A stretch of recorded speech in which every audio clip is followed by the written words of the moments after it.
California Labor Law Odyssey. My name is Tom Manzo, and I'm president of the California Business and Industrial Alliance. We're a trade association dedicated to bringing awareness to a crisis that affects every employer and freelancer in California. It's a crisis we call PAGA. So today our guest is Rick Roussin, founder of Coast to Coast Computers, and he's talking to us live today from Simi Valley, his national headquarters. Rick, welcome to the show. Thank you very much, Tom. Happy to be here. So Rick and we met because he obviously, unfortunately, went through a PAGA lawsuit, and we've stayed in touch since we've communicated. And as I got to know Rick, there's one thing I know: he is probably one of the best salesmen I have ever met in my life. And I've been selling since I can remember. So he is truly gifted when it comes to sales. So Rick, tell us about your company. What is Coast to Coast Computers? What do you do? Well, Tom, first of all, thank you for the nice compliment. I find sales to be easy. I believe sales is the transference of feelings. And if I can get you to feel about my product the way I feel about my product, you're probably going to buy my product. So I think it's important to know that good salespeople come from good companies, because if they have a great product and service to offer businesses or the general public, whichever their target market might be, and they really believe they have something that person can't be without, it makes the job really easy. And that's kind of how my whole career has been. Coast to Coast Computer Products is a computer supply company that carries about 30,000 different SKUs. But our real claim to fame and where we shine is by bringing people alternative methods of printing for less money. And what that means is, I've been doing this since when people were buying Selectric 72 typewriter ribbons, so I'm giving my age away. I started in this industry in the early 80s, and then I've watched it transition, obviously, from printer ribbons, typewriter ribbons, into the laser toners. First, just the monochrome, black and white type stuff, and then obviously now the market is predominantly color, toner, and ink. And as everybody knows who's watching this who has a printer, the printers are very cheap. And then they go to order their 4 color toners for the first time, and their $200 printer costs $800 to refill with ink and toner. So you sell the expensive toner, is that correct? We do sell the expensive one, but we really recommend they not buy that really expensive one. We carry the old Coast to Coast Diamond Series brand, which is just as good, if not better in many cases, as the expensive brand. I call HP, even though they are one of my partners, it's short for highest price. And if that's the kind of buyer you are, we can hook you up with the HP product. But you'd be better off entertaining the Coast to Coast Diamond Series product. So for the last 35 years, we've been working business to business in the United States and Canada, taking that message out to the marketplace and helping people save money and save the environment. Our solution is greener, and it saves you green all at the same time. See, Rick is always selling. It's just always selling. I love it. Rick, I just think there's so many facets about Rick Roussin that I find interesting. And I guess where I would like to start is, how did you start this company? How was it started? Well, it was started after I got fired for the 3rd time from the company I was working at as a salesperson. And you and I both know I'm a good salesperson, so I shouldn't have been fired. The challenge was they wanted to pay me commission only, but treat me like they had me on a salary or an hourly wage back then in the 80s, and it just didn't sit well with me. I mean, my philosophy was, look, you pay me to bring business in and take care of the customers. As long as I'm doing that, you got to give me a little latitude. Let me do things my way. Don't hawk me and stand over me all the time. And so finally, after the 3rd time of getting fired, I said, you know what? I could do a better job than they're doing. I believe that salespeople are like little entrepreneurs. And they just want to be left alone. If they produce results and they take good care of the customers, then you should give them a little bit of latitude and freedom. So when I founded Coast to Coast, it started with me making cold calls, pounding out of my bedroom in a rented house down in El Segundo. And it was a tough getting started. I got to admit it. It was tough. All I had was a $29 phone book, the National Directory of Businesses of the United States. And I just sat in there and pounded 200 calls a day and opened up 1 or 2 accounts a day for many, many months. Finally, another person that I knew said, I want to come to work for you. And I'm like, well, I work out of my house. I got no room. And they're like, I think you're onto something. I'll sit at your kitchen table. I don't care. Just teach me what you do. I want to do what you do. And so needless to say, that person came to work at my kitchen table. And then eventually I added a third employee at a card table in my living room in my rented house.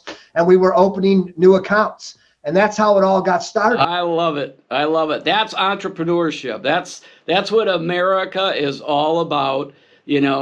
Starting out with nothing, absolutely nothing, and creating something. I mean, I just absolutely love it. So you had employees working for you within your first year. Yeah, by the 9-month mark, I think I was up to about 2 employees working out of my house before we finally moved it into an office. No, that's great. That's great.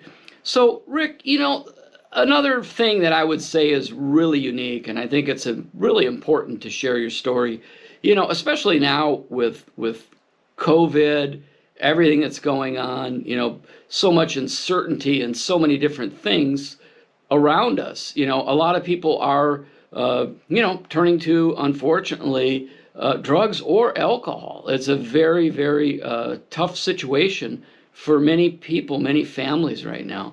And you have some experience in it. You've shared your experience in it. And it's part of the culture of Coast to Coast. So please just take a moment and tell us about that, because we need to hear more positive stories in today's society. And you're one of those positive stories. Thanks, Tom. Yeah, I did. I started down the wrong path in life, and I got mixed up in drugs and alcohol as a teenager. And I carried that burden on my back until my early 20s. And luckily, I was brought to an organization by a mutual friend. I joined a 12-step program in the mid 80s, and it totally revolutionized and changed my life. I mean, everything I have, everything I've become, everything in my life today, I owe to that 12-step program. That was the beginning of the new Rick Roussin. I've been clean and sober over 35 years now. And that is kind of like, it's the same age as Coast to Coast. So at the time that I was basically being given a brand new life by the grace of God, Coast to Coast was born too. Little did I know that God had a plan. I mean, we call this God's company. That's our word internally, and we love it here. And the reason I say we love it is because I have a lot of people employed at Coast to Coast that are also from 12-step programs. A good majority of our organization at one time was dealing with those demons or addicted to drugs and alcohol, and then ended up getting sober through the 12 steps. I haven't actually taken account in a couple of years, shame on me, but I can confidently say we have well over 400 years of sobriety, and that was 2 or 3 years ago, so it's probably a much bigger number since the last time I counted. Out of my top 10 salespeople, the last time I did a count, I believe 7 out of the 10 were people from recovery. So we made it a point to become the second chance, third chance, fourth chance company. I've got a lot of people employed that were, really down and out. I mean, some of them were in prison. A lot of them came out of halfway houses. Some convicted felons, even that nobody would even give a job interview. Not only did they come into the organization, get clean and sober through a 12-step program, be rehabilitated, but they're earning incomes in the top 5% in America now. And I'm really proud of that. That is the biggest accomplishment of Coast to Coast. Forget what we've done for our customers. Forget what we've done for the immediate community. But the people that we employ is truly what I feel is the most unique and amazing story of Coast to Coast computer products. So, I think what a lot of people don't realize is right now, it seems like people look on to, business owners, almost as the villain. You should be paying more, taxes, there should be more shared wealth. And it's very, very difficult, I think, as a business owner in today's society. And I think what people forget is they might compare a Rick Roussin to a Walmart or an Amazon. You're not a Walmart. You're not an Amazon. And a majority of the businesses, especially in California, are small to medium-sized businesses. And I would say, how many employees do you have, Rick? Right now, 230. 230 employees. So you're a smaller to medium-sized business. So how do you feel as a business owner? Do you feel that you're being assaulted and attacked by the government, by the legislators, the politicians? Where do you stand? How do you see yourself? Well, I see myself as a superhero actually, but I'm not sure how other people see me. So when it comes to doing business in California, it's a very difficult place to do business. There's no doubt about that. I have to say that probably in the last 5 years, there have been many occasions where I have wanted to leave the state of California. I can't deny it. I love living here though. So that's my dilemma, is like, I don't really enjoy doing business in California as much as I used to, but I love living here so much that it's kind of that, push-pull type thing. But I can tell you that even a lot of my employees, they've left.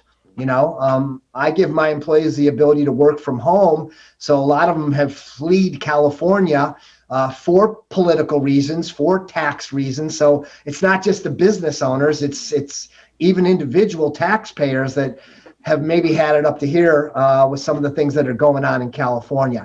I had pretty smooth sailing, all the way up until about 4 or 5 years ago.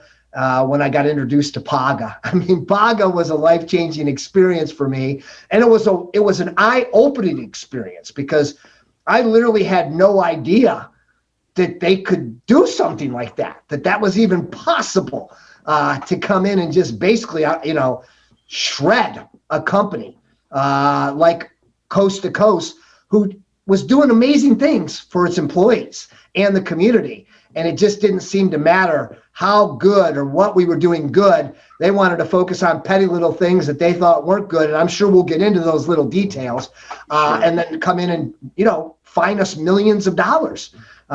Disgusting. I'm disgusted.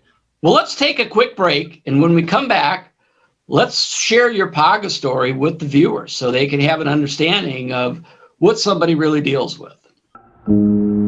Probably for the first time in California history, there's more people leaving than there is coming in. Why? Why is business leaving California? Well, one of the reasons is PAGA. PAGA is a devastating situation to any business that gets hit with it.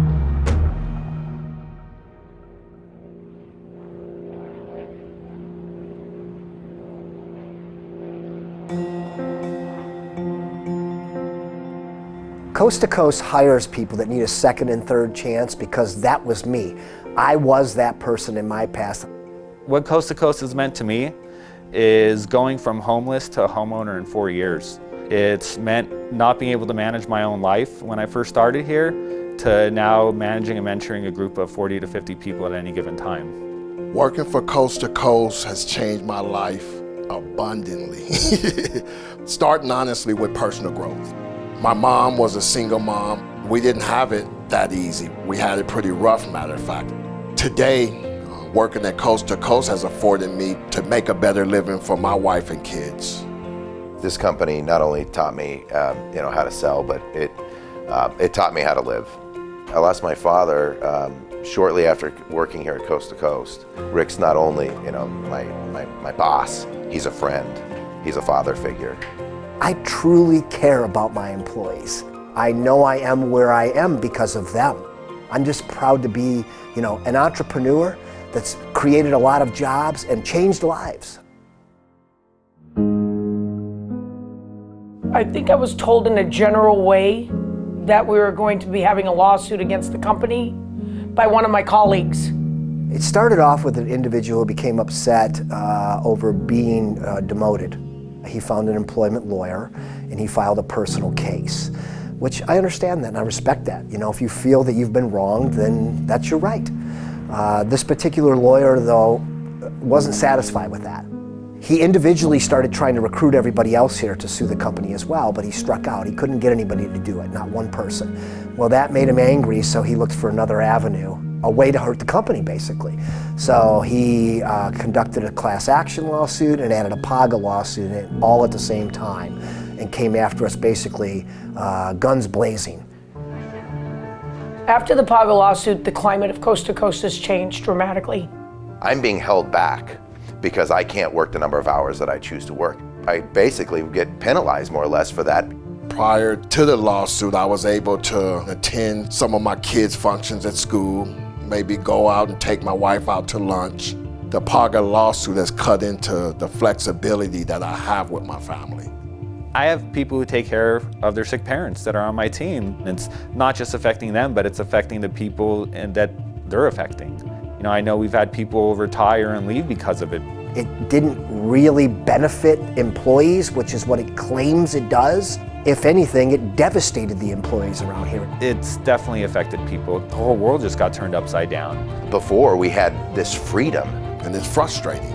Feels like I'm no different than any other hourly employee. The state didn't get any money, the employees didn't get PAGA money, the lawyers got a big fat cut of the class action. We paid millions of dollars, we borrowed the money to keep the company alive, to pay those fees. A good portion of that went to the lawyers that filed the lawsuits.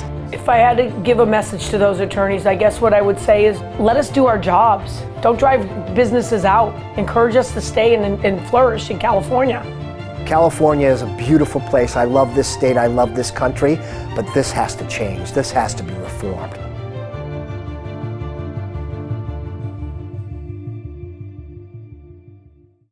So welcome back to the show. And Rick, this is how we met. We met over PAGA. We actually came and we did an article, or we were able to bring in the San Fernando Valley Business Journal and do an article on your company and the effects of PAGA. And then we went a little further down the road. We have a documentary we did, and that's on our YouTube channel, the Cabia YouTube channel, 10,000 hits.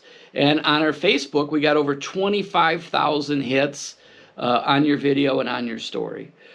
And again, I go back to not everybody being this big, giant, elaborate corporation. You know, smaller to medium-sized companies are individuals, and those individuals are the corporation. The people that work there are the corporation. You know, it's a lot of companies, folks that I talk to, it's like a family type business, you know, and they run it like a family. And unfortunately in California, if you try to run it that way, you run into some big trouble. And I always say, when it comes to PAGA, there's always this discussion of transfer of wealth. The transfer of wealth does not go to the employees. It goes to the attorneys, the trial lawyers. And I think that's what the most frustrating part is when it comes to PAGA. So you got hit with a PAGA lawsuit. You didn't know what it was, didn't know what happened, didn't see it coming. And let's do one thing first. How much did it cost you? About $4 million. $4 million. $4 million. You must have done some things really bad to get hit with $4 million in fines and penalties. Yeah, we were doing some horrible things, you know, like the paycheck stub had a typo on it. That was about $1 million right there. Wow. And what else? I mean, what happened? What tell us just a, abbreviated version. What happened to Coast computers? I think it's important. I don't know how abbreviated I can be. I'll do my best. But let's start off with I had a little run-in with one of my managers. He was kind of running amok and not doing a good job, and he was only managing a team of about 5 or 6 people, and they all complained to me about his management style, and it was definitely inappropriate. And I didn't terminate the guy. I demoted him. I said, you can't be a manager anymore. But you're a great salesperson. You'll make a ton of money here still. Sure. And he got very angry about that, and he went to a lawyer. And I understand everybody has a right to fight for what they think is right, and that's great. And he, decided to file a personal lawsuit against the company, and I'm even okay with that. But he was so angry, and the lawyers are the ones that talked him into, hey, you should take this to the next level if you really want to punish this company, and file a PAGA lawsuit against him. He didn't know what a PAGA lawsuit is. I didn't know what a PAGA lawsuit was.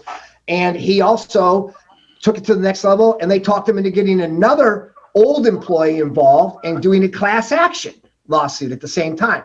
The lawyers like to tie those two together because they can use it as leverage to get the big number that they're looking for, that they get to keep 35 or 40% of.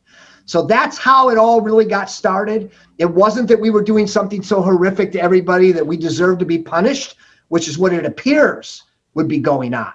So the lawyers then took apart our contract, our employment contract and commission contracts that we have with the employees, and sliced and diced the wording to try to make up things that we weren't paying correctly. Now, the truth be told, we never changed anything except the wording in our contract, and everybody's happy. They were happy before, and they were happy after. The only thing they weren't happy about was that a lot of them lost the freedoms that they had. You, Tom, have sat down with some of the people who used to have a lot of freedom at Coast to Coast because we didn't really set their hours. That was one of the things I hated at the company that I worked for. So when I founded Coast to Coast, it was like, I'm not going to make you work more than 2 hours a day as far as punching in and punching out, as long as you're productive. So you can imagine what a great lifestyle that created for certain people, like the guys that you interviewed that said, yeah, I used to be able to take off and go to my son's baseball game or watch my daughter's recital at school. Well, all that went away after PAGA got done shredding us. So not only did it cost the company a lot of money, it was a culture change inside the company that definitely brought the morale down of all the people that were supposedly unhappy before.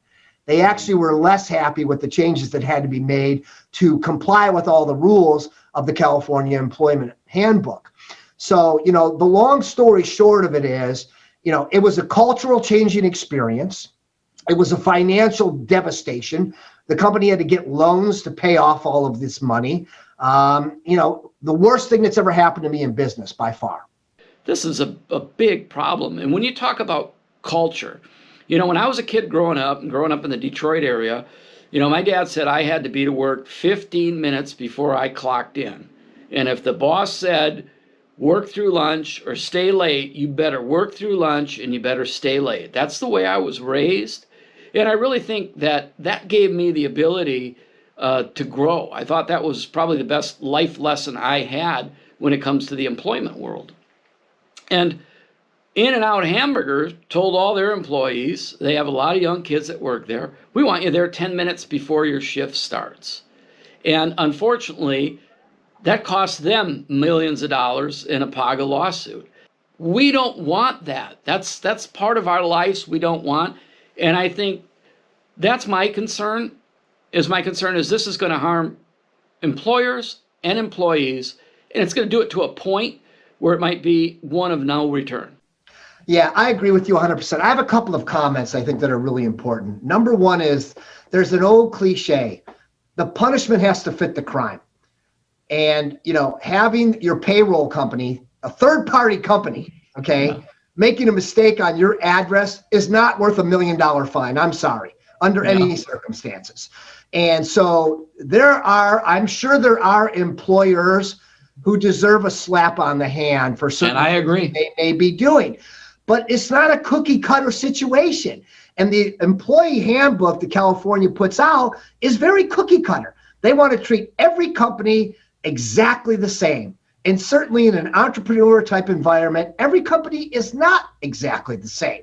And that's one of the big challenges. And if you are doing something wrong, you should have a right to fix it. You know what I mean? Maybe you do pay a small fine or a penalty or whatever, and a right to cure, but that's not the way it works. When you put the power into the hands of lawyers who are basically working on commission, and the higher they can get the number, the more they line their pockets, you have created a devastating situation. You are incentivizing private citizens to do government work at no ceiling of how much they can get paid for that government work. Now, here's a funny thing that I didn't finish with on the PAGA. So the guy who started that whole thing loves this company so much, he never left. He still works here. And in 2020, during the pandemic, working from home, he made over $400,000. Wow. Last year they tried passing a bill where if somebody was working from home remotely, that person couldn't file a PAGA lawsuit because they had a late lunch or a missed break. It wouldn't even get voted on. And California Labor Federation puts out this statement that, well, during COVID and the crisis, employers are going to take advantage of employees even more. And they're going to make sure of this. Okay, you're working from home and you're going to not be able to take your lunch or break. I mean, are you kidding? And legislators keep buying into this message, and it's hard for me to believe. I think what people got to realize is big labor is like big corporations. They're duking it out, and we're the fallout. All the small to medium-sized businesses are the fallout. I agree. The rules are a problem, but more importantly, the way they're enforcing them is a problem. Prior to PAGA, the state took care of business on their own, and they used non-commissioned state employees to enforce the labor laws in California. That seems reasonable to me, because they're not going to be looking for top dollar punishment of every single company, and they could use individual judgments to evaluate how big are these infractions and how does the punishment fit the crime. But because they were shorthanded, they decided to deputize all of these, well, I got to be nice here, all of these lawyers to do the job for the state when they don't give two craps about the state. I mean, if I told you what the state got on my case, it would make everybody watching this video sick to their stomach, because they got nothing, basically, okay? The lawyers got most of the money, and the employees don't get money off of PAGA either. I remember you sent me the Uber one. What did the drivers get, $1.03 each? $8. $8 each, and and the lawyers got millions and millions and millions of dollars. This is $0.6 million. This is a common sense thing, okay? This is strictly common sense. You don't deputize lawyers that are incentive-based to run the number up high to do the job for the state. Now, look, you can create jobs. Hire more people to work for the state to go out there and do enforcement. Don't say we're shorthanded. That's a job creator. Boy, hey, Rick Roussin for governor. Rick, let me ask you something. If you were able to talk to a legislator, let's say you were even able to sit down and talk to Governor Newsom, what would you tell him? I would tell him the same thing I've been saying here, but in the short point, I'd say, Governor, you're a businessman. You have to take into consideration all small businesses are not the same, and we're not big business. And you can't take an 1,100-page employee handbook and throw the book at us for millions of dollars in fines. It's just not right. It's not fair. Take it out of the private attorney's hands, put it back in the state hands, and hire thousands of people. Give them jobs to enforce the laws that you want to see enforced. Amazing, amazing. Rick Roussin, wow. I mean, very passionate, loved everything you said. Great, great interview. We appreciate you, appreciate having you on. I think there's probably a lot of people, the Coast to Coast family, who appreciates everything that you've created. So thank you very much, Rick, and have a great day. Tom, thank you. It was an honor to be on. I really appreciate the opportunity to be a guest. And I just want to say, I really love what you're doing. You're fighting for business, and I don't know anybody else who does that. So I've admired you from the day that we met, and I'm glad to be a part of this organization. Trial lawyers in California are abusing a law called the Private Attorneys General Act, or PAGA, to get rich. And they're harming the state's small businesses, nonprofits, and even labor unions in the process. PAGA was signed into law in 2003 by then Governor Gray Davis. He said it would empower workers. Instead, the law became a lucrative scam for trial attorneys. Here's how it works. Trial attorneys figure out that by threatening businesses with PAGA claims for labor code violations, they could quickly reach out-of-court settlements, sometimes for millions of dollars. Because the state labor code is more than 1,000 pages long, even the smallest misstep, like late lunches or a typo on a pay stub, can lead to a PAGA claim with crushing financial penalties. More than 35,000 PAGA notices have been sent to employers since 2004, but that doesn't mean employees are benefiting. In 2018, Uber settled a PAGA lawsuit for $7.8 million. The attorneys kept $2.6 million. The state took $3.6 million, and the drivers took home just $1.08 each. Other settlements are similar. One top PAGA attorney even admitted that the law was never intended to compensate employees. California needs to enforce its own labor laws and stop empowering trial attorneys to extort businesses and deceive employees. To learn more, visit cabia.org.